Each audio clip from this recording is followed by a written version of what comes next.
विद्यार्थी मित्रों, आज हम हिंदी लोकवाणी कक्षा 10वीं की चौथी कविता का अध्ययन करेंगे, जिसका नाम है जिनहुदा और जिसके कवि हैं संत कबीर, जिनका जन्म वाराणसी में 1398 में हुआ था। संत कबीर प्रखर विचारवादी थे। जो भी बोलना है रोक ठोक बोलते थे, सच बोलते थे और इसीलिए संत कबीर बहुत ही महान व्यक्ति माने गए, जिन्होंने बहुत सारी कविताओं का रचना किया। इस कविता में भी ये कविता एक दोहे के रूप में यहाँ पे दी हुई है और इन दोहों में संत कबीर ने इस कविता में बहुत कुछ बातें उनसे बताने का प्रयास किया है। संत कबीर की 3 कविता संग्रह प्रसिद्ध है, जिनका नाम है साखी, सबद और रामायणी। संत कबीर ने इस दोहों के अंदर सबसे प्रथम गुरु का महत्व, इंपॉर्टेंस ऑफ टीचर, गुरु शिष्य संबंध, एक गुरु का अपने शिष्य के साथ, एक शिष्य का अपने गुरु के साथ कैसा संबंध होना चाहिए, इसके बारे में बताएं। उसके साथ साथ हमें सद्व्यवहार, सद्व्यवहार का अर्थ होता है दूसरों के साथ अच्छा बर्ताव करना, दूसरों के साथ अच्छा व्यवहार करना। उसी तरह से परोपकार, परोपकार मतलब हमेशा दूसरों के ऊपर एहसान करना, दूसरों की मदद करना, ये अच्छे गुण हैं। उसके साथ साथ हमें दूसरों के प्रति सहानुभूति रखना। तो इन अच्छी बातों को इस दोहों के अंदर संत कबीर ने बताने का प्रयास किया है। अब हम देखेंगे कि संत कबीर ने इस कविता में जो दोहे दिए हैं, हम एक एक दोहे का अध्ययन करेंगे। संत कबीर ने पहले दोहे में क्या बताया, देखो, बड़ा हुआ तो क्या हुआ। पहला दोहा हम देख रहे हैं, बड़ा हुआ तो क्या हुआ जैसे पेड़ खजूर। बड़ा हुआ तो क्या हुआ जैसे पेड़ खजूर, पंथी को छाया नहीं, फल लागे अति दूर। अब विद्यार्थी मित्रों, इस दोहे के अंदर संत कबीर क्या कहना चाहते हैं, गौर से सुनिए। बड़ा हुआ तो क्या हुआ जैसे पेड़ खजूर, मतलब संत कबीर कहते हैं कि इंसान को इतना बड़ा भी नहीं होना चाहिए कि उसका उपयोग, उसका फायदा दूसरों को ना हो। जैसे हम देखते हैं बहुत सारे पेड़ हैं, लेकिन पेड़ों के अंदर सबसे बड़ा पेड़ कौन सा होता है, खजूर का पेड़। बहुत ऊंचा होता है, रेगिस्तान में पाया जाता है, डेजर्ट एरिया में पाया जाता है।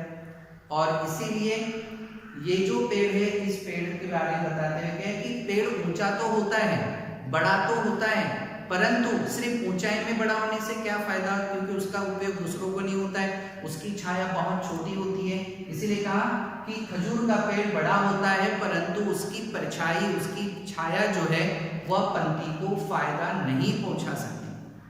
पंथी को छाया नहीं, फल लागे अति दूर। पंथी का अर्थ होता है प्रवास करने वाला, सफर करने वाला। रेगिस्तान में बहुत ज्यादा बड़ा टेम्परेचर होता है और इस टेम्परेचर के कारण वहां पे कहीं पर भी आपको छाया नहीं मिलती, और ऐसे समय में इतनी छोटी छाया पर्याप्त नहीं होती उस सफर करने वाले व्यक्ति के लिए। इसीलिए कहा, कवि संत कबीर कहते हैं कि मनुष्य को इतना बड़ा भी नहीं हो जाना चाहिए कि जिसका फायदा लोगों को ना हो, उसका फायदा लोगों को ना हो, कोई फायदा नहीं इतना बड़ा बनकर। जैसे खजूर का पेड़ बड़ा होता है, परंतु उसका फायदा लोगों को नहीं हो पाता है, उसकी परछाई, उसकी छाया दूसरों को फायदा नहीं पहुंचा पाती। ठीक उसी तरह से संत कबीर इस दोहे के माध्यम से हमें क्या समझाना चाहते हैं कि मनुष्य को जीवन में बड़ा, इतना भी बड़ा न बन जाए कि उसे दूसरों को फायदा न हो पाए। दूसरा जो दोहा है, उस दोहे के अंदर संत कबीर क्या कहना चाहते हैं, देखो, इंपॉर्टेंस ऑफ टीचर और गुरु शिष्य का एक दूसरे के साथ कैसा व्यवहार होना चाहिए। शिष्य को ऐसा चाहिए गुरु को सब कुछ दे। शिष्य का मतलब होता है शिष्य, स्टूडेंट। शीश को ऐसा चाहिए गुरु को सब कुछ दे। हमें पता है गुरु का क्या महत्व है।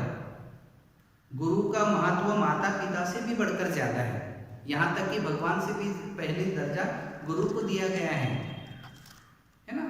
और इस तरह से कहा गया है कि गुरुर ब्रह्मा गुरुर विष्णु गुरुर महेश्वरा गुरुर साक्षात पर ब्रह्मा। गुरु जो है वह सब कुछ है। क्यों? क्योंकि गुरु हमें सब कुछ देता है, ज्ञान देता है, इस समाज में एक आदर्श व्यक्ति बनने के लिए प्रेरित करता है। जो जो वस्तु हमें चाहिए वो सब हमें किससे प्राप्त होती है? गुरु से प्राप्त होती है। इसीलिए गुरु बड़ा महत्वशील है, गुरु को महत्व देना चाहिए। क्यों? क्योंकि माता पिता तो सिर्फ हमें जन्म देते हैं, परंतु हमें सही आकार गुरु देता है। जैसे कुम्हार होता है, माटी जो होती है उस माटी, गीली माटी को आकार देने का काम जैसे कुम्हार करता है, ठीक उसी तरह से हमें सही आकार देने का काम कौन करता है? गुरु करता है। इसीलिए कहा शीश को ऐसा चाहिए कि गुरु को सब कुछ दे। हमें पता है महाभारत में भी एक जो है उदाहरण दिया गया है गुरुद्रोण और एकलव्य का। गुरुद्रोण ने एकलव्य को जब अपना शिष्य मान लिया तो गुरुद्रोण के मांगने पर एकलव्य ने अपने दाहिने हाथ का अंगूठा उनके लिए कुर्बान कर दिया। तो इसे कहते हैं शीश, इसे कहते हैं शिष्य। मैं ये नहीं चाहता हूं, कहने का तात्पर्य है कि गुरु की आज्ञा शिष्य के लिए सब कुछ होती है और शिष्य ने अपना सब कुछ गुरु को दान करना चाहिए, एक अच्छे विद्यार्थी की तरह। शीश को ऐसा चाहिए गुरु को सब कुछ दे, क्योंकि गुरु से बढ़कर और कुछ नहीं है। गुरु को ऐसा चाहिए शीश से सब कुछ नहीं ले। इसका मतलब ये नहीं कि गुरु का ऑर्डर देना है, गुरु सिर्फ ऑर्डर देते जाए और स्टूडेंट से ज्यादा अननेसेसरी अनचाही कार्य करते रहे। ये नहीं मैं कहना चाहता हूं। कहने का तात्पर्य कि गुरु भी ऐसा चाहिए निस्वार्थ, निपक्षपाती। उसे विद्यार्थियों के अंदर पक्षपात नहीं करना चाहिए। सारे विद्यार्थी उसकी नजर में एक होना चाहिए और ना ही विद्यार्थी को मैंने विद्यादान दी या मुझे विद्यार्थियों से कुछ मिलना चाहिए, ये आशा भी उसने नहीं रखना चाहिए। ये भी संत कबीर यहाँ पे हमको समझा रहे। मतलब गुरु कैसा होना चाहिए, शिष्य कैसा होना चाहिए, ये भी हमको यहाँ पे संत कबीर अपने दोहों के माध्यम से बताने का प्रयास करना चाहिए। गुरु की क्या अपेक्षा है और विद्यार्थी का क्या कर्तव्य है, ये दोनों चीजें हमने यहाँ पर अध्ययन कर ली। ठीक उसी तरह से हम यहाँ पे देखेंगे तीसरे दोहे के अंदर, कबीरा संगत साधु की, कबीरा संगत साधु की, जो गंदी की बास, जो कुछ गंदी दे नहीं तो भी बात सुबास। संत कबीर क्या करे देखिए, कबीरा संगत साधु की। साधु मराठी में भी हमने देखे संत वाणी, जितने सारे संत हैं, संत ज्ञानेश्वर, संत एकनाथ, संत तुकाराम, बहुत सारे संत होके गए। उसी तरह से संत कबीर, संत तुलसीदास, संत रहीम, जितने संत हैं सब अच्छा कार्य किया है, सभी ने अच्छा कार्य किया है, सभी ने लोगों को सही राह दिखाने का काम किया है। अपनी वाणी के जरिए, अपनी भाषा के जरिए लोगों तक अच्छे विचार पहुंचाने का काम किया है, जन जागृति की है। लोगों के मन में जो कुविचार थे उन्हें दूर करने का काम किया है। इसीलिए कहा हमेशा हमें अच्छे व्यक्तियों के साथ रहना चाहिए। संत तुकाराम ने भी कहा है कि मेरा जो पड़ोसी है ना वो कैसा चाहिए, मेरे अंदर की दुर्विचार, मेरे अंदर की बुराइयां उसको उसने बताना चाहिए। बेवकूफ मूर्ख मित्र से बेहतर है कि हमारा बुद्धिमान शत्रु बेहतर होता है। इसीलिए कहा कि हमें अच्छे व्यक्तियों का साथ मिलना चाहिए, क्योंकि संगत बहुत इंपॉर्टेंट होती है। अगर हमारी संगत अच्छी है तो हम अच्छे बन पाते हैं, हमारी संगत बुरी है तो हम बुरे बन जाएंगे। हम कितनी भी अच्छे हो कोई फायदा नहीं। जैसे मैं एक उदाहरण दूंगा कि मान लीजिए कि एक व्यक्ति है, वह व्यक्ति शराब की दुकान में बैठकर दूध पी रहा है, मलाई वाला दूध, मीठा दूध, और जब रास्ते से जब कोई गुजरेगा, रास्ते से जब कोई जाएगा, तो देखने वाले व्यक्ति जब उसे देखेंगे तो लोग क्या समझेंगे? वह व्यक्ति, वह पर्सन, वह आदमी जो है दूध प्राशन कर रहा है, परंतु गलत जगह पर बैठा हुआ है। इसीलिए लोग ये समझेंगे कि वो क्या कर रहा है? शराब पी रहा है। क्यों? क्योंकि वो गलत जगह पे है, बुरी जगह पे है। इसका असर ये होता है। अगर हम बुरे व्यक्तियों के साथ रहेंगे, हम बहुत अच्छे हैं, परंतु हमारा मित्र जो है, हमारी संगत जो है, वो अगर बुरे मित्रों के साथ है, बुरे लोगों के साथ है, तो देखने वाले लोग हमको भी उनके ही जैसा समझते हैं। इसीलिए हमारी संगत अच्छी चाहिए। साधु के साथ उठना बैठना चाहिए। हम अच्छे लोगों के साथ बैठेंगे, अच्छे व्यक्तियों के साथ उठना बैठना रहेगा, तो हमारे विचार अच्छे रहेंगे, हमारा एक नजरिया बनेगा लोगों की नजर में, दृष्टि में, और समाज में हमें इज्जत मिलेगी। इसलिए कहा कबीरा संगत साधु की। संत कबीर कहते हैं कि हमेशा आपको साधु की संगत मिलना चाहिए, अच्छे व्यक्तियों की संगत मिलना चाहिए। क्यों? अच्छे व्यक्तियों की संगत से बुरा इंसान भी अच्छा बन जाता है। जो गंदी की बास, एग्जाम्पल दिया इत्र बेचने वाले का। जो इत्र बेचता है, जिसे अत्तर कहते हैं, स्मेल कहते हैं, जिसे कपड़ों पे लगाने से खुशबू आ जाती है, जो भी कोई व्यक्ति उस इत्र लगाए हुए व्यक्ति के नजदीक से गुजरे तो उसे उसकी खुशबू मिलती है। परंतु वो जो इत्र बेचने वाला व्यक्ति कभी इत्र लगाता नहीं है, परंतु इत्र के नजदीक रहने से उसकी भी कपड़ों में हमें सुगंध आती है। कहने का तात्पर्य इत्र का अर्थ है अच्छे इंसान, साधु, अच्छे व्यक्ति, सुसंगत जिसे कहेंगे हम, मतलब अच्छे लोगों के साथ रहने से हम अच्छे बन जाते हैं। और इसीलिए कहा कि जैसे हम अच्छे लोगों के साथ रहेंगे, अच्छे लोगों के साथ उठेंगे बैठेंगे, 40 दिन अगर जमात में जाएंगे, अच्छे बातें सुनेंगे, प्रवचन सुनेंगे, तो हमारे विचार अच्छे हो जाते हैं, हमारी बात करने का तरीका बदल जाता है, हमारी सोच बदल जाती है। कहने का तात्पर्य संगत बहुत असर करती है। हम जैसे माहौल में रहते हैं, जैसे पर्यावरण में रहते हैं, जैसे वातावरण में रहेंगे, हम वैसे बन जाते हैं। मनुष्य अच्छा होता है, कोई मनुष्य बुरा नहीं होता है, बुरा बनता है संगत के कारण। अच्छी संगत में रहेगा तो अच्छा बनेगा, बुरी संगत में रहेगा तो बुरा बनेगा। इसलिए कहा संगत बहुत ही असरदार होती है। एग्जाम्पल देते समय संत कबीर ने कहा कि सिर्फ इत्र बेचने वाला कभी इत्र का उपयोग नहीं करता, परंतु इत्र के इर्द गिर्द रहने के कारण उसका शरीर, उसके कपड़े सुगंधित हो जाते हैं। ठीक उसी तरह से हमें अच्छे लोगों के साथ रहेंगे तो हम अच्छे बन जाएंगे। Importance of friendship, good friendship, अच्छे मित्रता के बारे में वही कहा, जो गंदी कुछ गंदी दे नहीं तो भी बात सुबास। जो कभी गंध का उपयोग नहीं करता लेकिन फिर भी उसके पास से हमें खुशबू मिलती है। इसीलिए आप अच्छे लोगों के साथ रहोगे, अच्छे विचारों को अपने अंदर अच्छे विचारों को आप लोगे, अच्छे विचार का प्रयोग करोगे तो ऑटोमेटिकली आप दूसरों को अच्छी बातें बताएंगे, आपके विचार अच्छे हो जाएंगे, आप लोगों के साथ अच्छा व्यवहार करेंगे, कभी किसी का बुरा नहीं सोचेंगे, हमेशा लोगों को अच्छा ही आप गाइड करोगे। चौथे दोहे के अंदर सबसे महत्वपूर्ण यहाँ पे बताया, देखो संत कबीर कहते हैं दुर्बल को न सताइए, दुर्बल को न सताइए जाकी मोटी हाय। दुर्बल का अर्थ होता है कमजोर व्यक्ति। दुर्बल का अर्थ क्या बताया हमने? कमजोर व्यक्ति। तो ऐसे कमजोर, लाचार, बेबस व्यक्ति को आप परेशान मत करो। क्यों? उसकी हाय लग सकती है। हाय का मतलब होता है बद्दुआ, शाप। दुर्बल को न सताइए जाकी मोटी हाय, बिना जीव की श्वास से लोभ सम खपे जाए। बहुत ही इंपॉर्टेंट बात, बहुत ही महत्वपूर्ण बात हमें संत कबीर यहाँ पे कह रहे हैं। अगर हम इन बातों को, इन दोहों को सोचेंगे, समझेंगे, उसका सही विचार करेंगे तो हमारे जीवन में भी बहुत बड़ा बदलाव आ सकता है।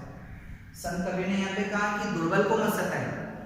मोहम्मद सल्लल्लाहु अलैहि वसल्लम भी कुरान के अंदर कहा है, मोहम्मद सल्लल्लाहु अलैहि वसल्लम, हमारा कुरान भी यही कहता है, पुरानी नहीं, जितनी भी भगवत गीता है, बाइबल है, जितनी भी ग्रंथ है, गुरु ग्रंथ साहिबा है, जितनी भी ग्रंथ है, होली बुक्स है, सब में यही कहा गया है कि बेबस लोगों को परेशान मत करो, मजबूर लोगों को हैरान मत करो, परेशान मत करो। कुछ लोग होते हैं जो अपने पोस्ट पोजीशन, अपने रुतबे का, अपनी पावर का उन्हें घमंड हो जाता है, अभिमान नहीं होता है, घमंड होता है। वो समझते बस मैं ही सब कुछ हूं, और वो इस तरह से कमजोर लोगों के ऊपर अत्याचार करना शुरू करते हैं। जब ये शुरू हो जाता है समझ लेना वही उनका अंत शुरू हो जाता है। रावण का भी यही था, उसने बुरे काम किया इसीलिए अंत हो गया। दुर्बल को न सताए जाकी मोटी हाय, हाय का मतलब होता है शाप, बद्दुआ। वार्निंग किया है, कहा है कि किसी भी दुर्बल व्यक्ति को आप परेशान मत करो, क्यों? उसकी हाय लग सकती है, और अगर उसकी हाय तुम्हें लग जाए, आप कितने बड़े भी बादशाह हो, आप कितने बड़ी भी पोस्ट पे हो, आप कितने बड़ी भी पावरफुल हो, आप नष्ट हो जाएंगे, आप बर्बाद हो जाएंगे। किसी की बद्दुआ बहुत असरदार होती है, इसीलिए ऐसा काम मत करो, ऐसा कार्य मत करो कि आपको दुर्बल व्यक्ति की हाय लग जाए। जिस संत कबीर यहाँ पे बता रहे हैं कि बिना जीव की श्वास से लोह भस्म हो जाए। जैसे हम देखते एग्जाम्पल दिया है लोहा, लोह का मतलब क्या होता है? लोहा, आयरन।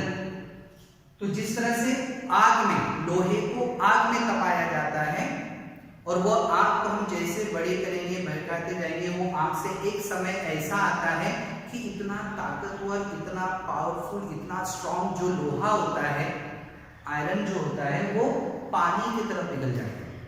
मतलब आग में वो क्षमता है कि वह शक्तिशाली लोहे को भी क्या कर सकती है? भस्म कर सकती है, पानी की तरह लिक्विड बना सकती है।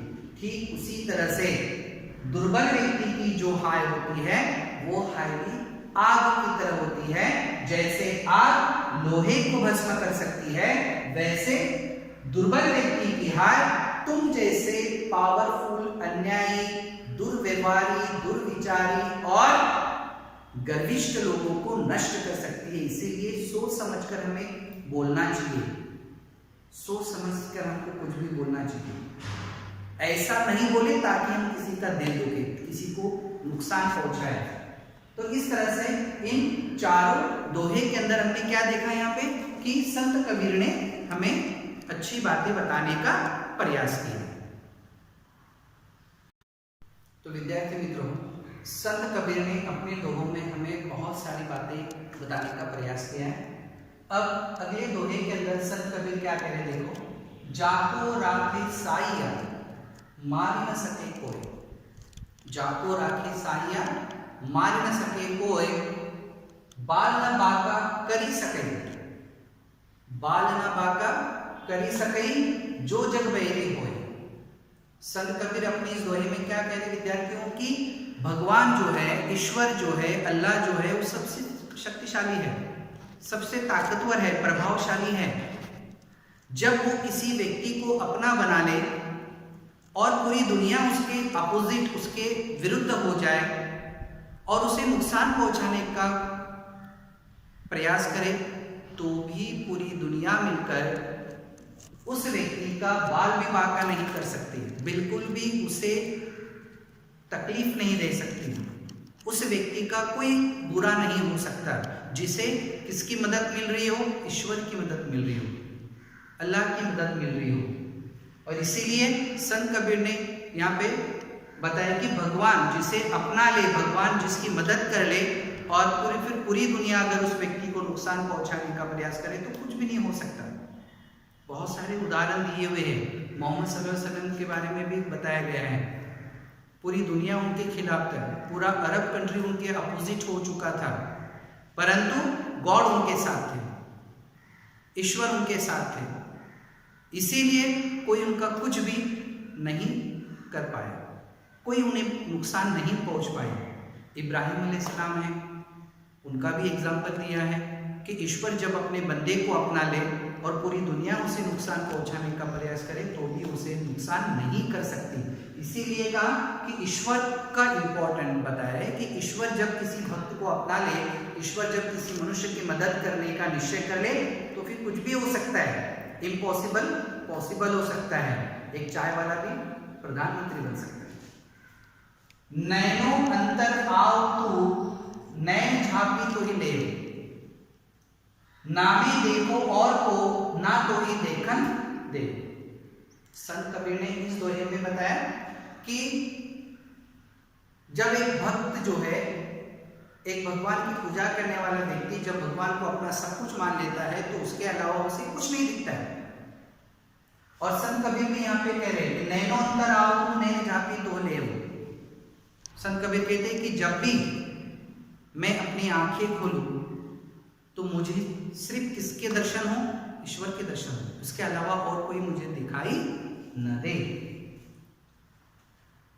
अगले दोहे में संत कबीर कहते हैं गुरु कुम्हार शिष कुंभ है गड़गड़ काढ़े कोट। गुरु कुम्हार शिष कुंभ है गड़गड़ काढ़े कोट, अंतर हाथ सहार दई बाहर बाहे चोट। यहां पे एक कुशल शिक्षक, एक कुशल कारागिर, उसका क्या महत्व है वो यहाँ पे बताते समय उन्होंने एक कुम्हार का वर्णन दिया है, एक कुम्हार का उदाहरण देकर हमें बताने का प्रयास किया है कि जिस तरह से एक कुम्हार जो होता है वह जिस तरह से मटके को जब बनाता है तो अंदर और बाहर दोनों साइड से चोट पहुंचाता है। कभी ऑब्जर्व कीजिए, मटका बनाते समय एक हाथ उसका बाहर से होता है, दूसरा हाथ उस मटके के भीतर से होता है, और जहां उसे लगता है कि ये सही नहीं है तो उसे बाहर से मारता है, चोट पहुंचाता है। ठीक उसी तरह से कंपैरिजन किया है संत कबीर ने टीचर और स्टूडेंट को। यहाँ पे कुम्हार अर्थात शिक्षक और कुंभ का अर्थ होता है विद्यार्थी। विद्यार्थी एक मिट्टी के, गीली मिट्टी की तरह होता है। जिस तरह से कुम्हार उस गीली मिट्टी को आकार देकर एक बेहतरीन पॉट बनाता है, मटका बनाता है, उसे आकार देकर उसकी शोभा बढ़ाता है, ठीक उसी तरह से एक आदर्श शिक्षक, एक अच्छा शिक्षक विद्यार्थियों को ज्ञान दान देकर उन्हें पढ़ा लिखाकर उन्हें सही इंसान बनाता है। और यही बात है। और एक अच्छी शिक्षक की पहचान क्या बताई, जब कोई विद्यार्थी, जब उसका कोई विद्यार्थी कोई गलती करता हो तो उसे दंड भी देता है, उसे शिक्षा भी देता है। जरूरी है, प्रेम के साथ साथ शिक्षा भी जरूरी है। इसीलिए जब कोई अपना स्टूडेंट, जब कोई अपना विद्यार्थी गलती करे तो शिक्षक उसे शिक्षा भी देता है, उसे दंड भी देता है। ठीक उसी तरह से जिस तरह से पॉट बनाते समय वो जो कुम्हार होता है जरूरत आने पर उसे बाहर से चोट या प्रहार करता है, वही बात को समझाते समय विद्यार्थी और शिक्षक के बारे में बता रहे हैं इस दोहे के अंदर कि शिक्षक जो है वह जरूरत पड़ने पर अपने विद्यार्थियों की गलती पर उन्हें शिक्षा भी देता है और उन्हें अच्छा आकार देने का कार्य भी करता है। ये होता है एक अच्छा शिक्षक, जो हमें संत कबीर इस दोहे से उस शिक्षक का महत्व बताने का प्रयास कर रहे हैं। विद्यार्थी मित्रों, संत कबीर कह रहे हैं अगले दोहे के अंदर, लाली मेरे लाल की, लाली मेरे लाल की, जित देखो तित लाल, लाली देखन मैं गई, लाली देखन मैं गई, मैं भी हो गई लाल। एक ही शब्द का बार बार अनुप्रास अलंकार यहाँ पे आया है। देखो संत कबीर के लाली मेरे लाल की, लाली और लाल, लाली का अर्थ होता है खूबसूरती, आनंद, चेहरे की लाली। कहते हैं कि लाल का अर्थ होता है पुत्र। संत कबीर कह रहे हैं कि एक माँ यहाँ पर कह रही है कि जब एक माँ अपने बच्चे को देखती है, उसके चेहरे की सुंदरता को देखती है, उसके चेहरे के आनंद को देखती है तो वो भी बहुत आनंदित हो जाती है। इसलिए कह रहे लाली मेरे लाल की, जित देखो तित लाल, लाली देखन मैं गई, मैं भी हो गई लाल। कहा कि जब मैंने अपने पुत्र को देखा, उसकी चेहरे की उस आनंद को देखा, तब मैं भी उसके तरह आनंदित हो गई। इस तरह से यहाँ पे एक माँ जो है वो अपनी पुत्र से कितना प्रेम करती है, परोपकार की भावना। हमेशा एक माँ चाहती है कि वो हमेशा अपने बच्चे को सुखी देखे, आनंदी देखे। वो चाहती है कि अपने लाल के चेहरे पर हमेशा लाल ही रहे। और इसीलिए जब कोई माँ अपने बच्चे के चेहरे पर लाली देखती है, आनंद को देखती है, तो उसी भी आनंद हो जाता है, वो भी आनंदित हो जाती है। उसके जैसा सहनशील, उसके माँ की तरह परोपकार इस दुनिया में और कोई होगा ही नहीं या है ही नहीं। अगले दोहे में संत कबीर कह रहे, कस्तूरी कुंडल बसई मृग ढूंढे बलमाही।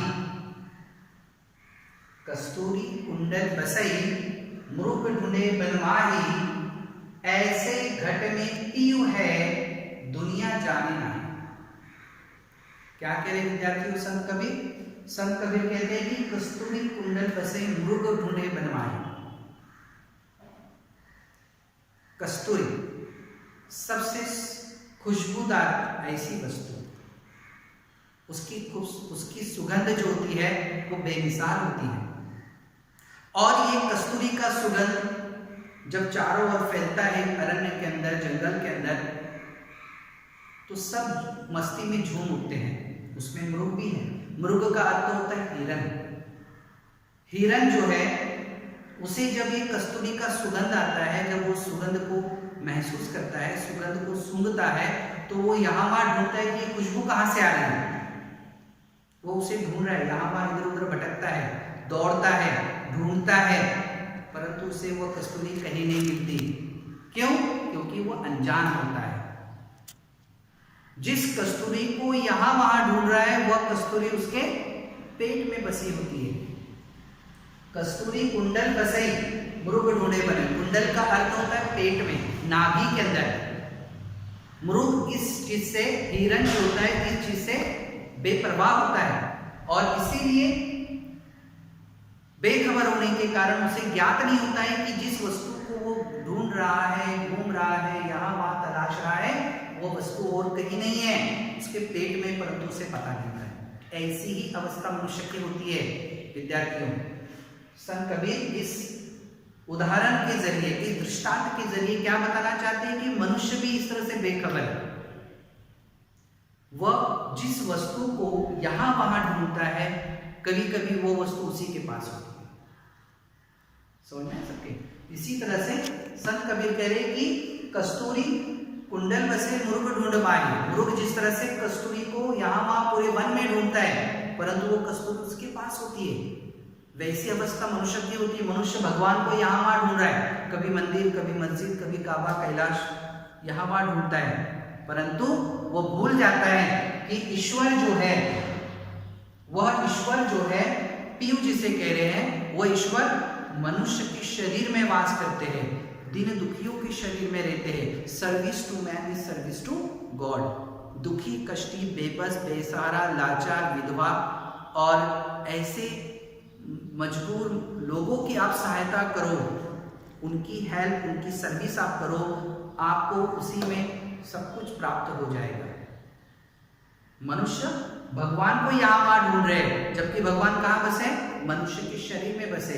उसकी अवस्था भी मृग की समान है, मानव की अवस्था मृग के समान हो गई। यही बात यहाँ पे बता रहे संत कबीर कि मानव भी उस हिरन की तरह यहाँ वह ईश्वर की तलाश करता है, परंतु ईश्वर कहाँ बसे हुए? भगवान कहाँ बसे? मनुष्य के शरीर में। इसीलिए service to man is service to God कहा गया है। जन सेवा ही ईश्वर सेवा कहा गया है। इस बात को हमको यहाँ पे समझाने के लिए संत कबीर ने इस दोहे के अंदर बताने का प्रयास किया है कि मानव को भी एक अच्छा इंसान बनना है और गरीब लोगों की सेवा करना है। तो विद्यार्थी मित्रों, अगले दोहे में संत कबीर क्या कह रहे देखो। जिन ढूंढा तीन पाइया गहरे पानी पैठ। जिन ढूंढा तीन पाइया गहरे पानी पैठ, जो बौरा डुबन डरा रहा किनारे बैठ। ये अवस्था उस व्यक्ति के जैसे होगी। क्या कह रहे देखो, जो व्यक्ति अपने जीवन में बिना श्रम किए प्राप्त करने की इच्छा रखता हो व्यक्ति कुछ नहीं कर पाता। अगर आपको कुछ पाना है, कुछ हासिल करना है तो आपको श्रम करना पड़ेगा। जीवन में आए हुए संकटों का सामना करना पड़ेगा, आए हुए संकटों से डरना नहीं पड़ेगा। ठीक उसी तरह से क्या कि जो व्यक्ति किनारे पे बैठा रहता है और पानी में डूबने से डरता है तो व्यक्ति कभी इस पार से उस पार नहीं जा सकता है। ठीक उसी तरह से संत कबीर कह रहे हैं कि हमें जो पाना चाहते हैं, जो तुमको हासिल करना है, जिन ढूंढा तिन पाया, जो मेहनत करेगा, जो प्रयास करेगा, जो प्रयत्न करेगा, जो कोशिश करेगा वही आगे बढ़ेगा। जैसा सोचोगे वैसा पाओगे, लेकिन कोशिश करना पड़ेगी, मेहनत करना पड़ेगा, श्रम करना पड़ेगा। बिना तकलीफों के, बिना परिश्रम के, बिना प्रयासों का कुछ हासिल होने वाला नहीं है। जो इस बात को समझते हैं वैसा करते वही अपने मंजिल तक पहुंचते हैं। और जो व्यक्ति डूबने से डरते हैं, संकटों से डरते हैं, वो व्यक्ति कभी आगे बढ़ते नहीं है। अगले दोहे में संत कबीर क्या कह रहे हैं, देखो, जो तो को कांटा बुए ताही बो तो फूल, जो तो को कांटा बुए ताही बो तो फूल, तो ही फूल को फूल है, बाको है त्रिशूल। ये बात तो हमको अपने जीवन में पक्की गांठ बांध लेना है। दूसरों के साथ जैसा करोगे वैसा तुम पाओगे, जैसा बोओगे वैसा काटोगे, जैसा तुम्हारा कर्म रहेगा वैसे तुमको फल मिलेगा। हम दूसरों के साथ जैसा व्यवहार करेंगे, दूसरों के साथ जैसा बर्ताव करेंगे, हमारे साथ वैसा ही मिलेगा। हम दूसरों के साथ रफली बात करते, इंसल्टिंग बात करते, दूसरों का अपमान करेंगे, किसी के मन में आपके प्रति आदर नहीं रहेगा, मुंह पर आदर रहेगा, पीछे नहीं। हमें लोगों के दिलों पे राज करना चाहिए। संत कबीर कहते हैं कि सच्चा सिकंदर वो है, एक सिकंदर वो था जिसने पावर पे पूरी दुनिया पे राज किया था, ताकत से राज किया था, जुल्म से राज किया था। दिलों पे जो राज किए वही सच्चा सिकंदर होता है। दिलों पे राज करना इतना आसान नहीं है। दिलों पे राज करने के लिए मनुष्य को अच्छा आदर, सुसंस्कार बनना पड़ता है, परोपकारी बनना पड़ता है, आदर्शील बनना पड़ता है, हमेशा दूसरों के बारे में सोचना पड़ता है, एक अच्छा साधु संत बनना पड़ता है, तभी वो व्यक्ति दूसरों के दिलों पे राज कर सकता है। वही सच्चा सिकंदर होता है। सिकंदर बनने के लिए दिलों का राज करना जरूरी है। इसी ने कहा कि हम दूसरों के साथ, ये बात बहुत मन में गांठ बांधना है, जीवन में बहुत इंपॉर्टेंट बात है कि हम दूसरों के रास्ते में अगर कांटा बोगे तो हमेशा हमको फूल प्राप्त नहीं होंगे। दूसरों के कांटे में अगर तुम दूसरों के राह में कांटा बोगे तो तुम्हें फूल नहीं मिलेगा, कांटा मिलेगा, है कि नहीं? इसलिए हमको अच्छा कार्य करते रहना चाहिए। कोई कुछ भी करे, कोई हमारे बारे में बुरा सोचता है, सोचने दो, वो उसकी लुकआउट है, वो उसका प्रॉब्लम है। हमें हमेशा उसको भी अच्छा बोलना है जो हमारे बारे में नेगेटिव सोचता है। इसलिए कहा दूसरे क्या कर रहे हैं उसे करने दो। दूसरे अगर तुम्हारे राह में कांटा बोते ना, बोने दो, उसका फल उसे अंत में मिलेगा, उसको त्रिशूल के रूप में मिलेगा। त्रिशूल, त्रिशूल का मतलब होता है कांटे, तकलीफ, मृत्यु के बाद उसे उसका पनिशमेंट मिलने वाला है। अगर इस जीवन में अगर वो व्यक्ति किसी दूसरे के साथ बुरा व्यवहार करता है तो उसकी सजा उसको मिलने वाली है। आपको उसके बारे में चिंता करने की आवश्यकता नहीं है। इसीलिए कोई कुछ भी कहे, कोई कुछ भी करे, कोई तुम्हारे बारे में बुरा कहता है, बुरा सोचता है, तुमको नुकसान पहुंचाना चाहता है, तुमको अपमानित करता है, करने दो, वो उसका लुकआउट है। तुम्हें हमेशा उस व्यक्ति के बारे में अच्छा सोचना है। वो अगर अपने रास्ते में त्रिशूल बिछाता है, कांटे बिछाता है, हमको उसके रास्ते में फूल बिछाना है, उसके साथ अच्छा व्यवहार करना है, सद्व्यवहार। हमेशा दूसरों के साथ अच्छा व्यवहार करो। कोई तुम्हारे साथ कैसा व्यवहार कर रहा है इसके बारे में सोचो, तुमको दूसरों के साथ अच्छा व्यवहार करना है, इस बात पे ध्यान देने के लिए कहा गया है। तो इस प्रकार संत कबीर ने जिन ढूंढा इस दोहे के अंदर, इस कविता के अंदर, इन दोहों से, विविध उदाहरणों से हमें कुछ अच्छी बातें सिखाने का प्रयास किया है। हाँ, तो विद्यार्थी मित्रों, जो कविता हमने आज जिस कविता का अध्ययन किया, इस कविता से रिलेटेड जितनी भी आपको इस कविता के नीचे जो गृहपाठ दिया हुआ है, उस गृहपाठ को आपको घर पे करना है। धन्यवाद।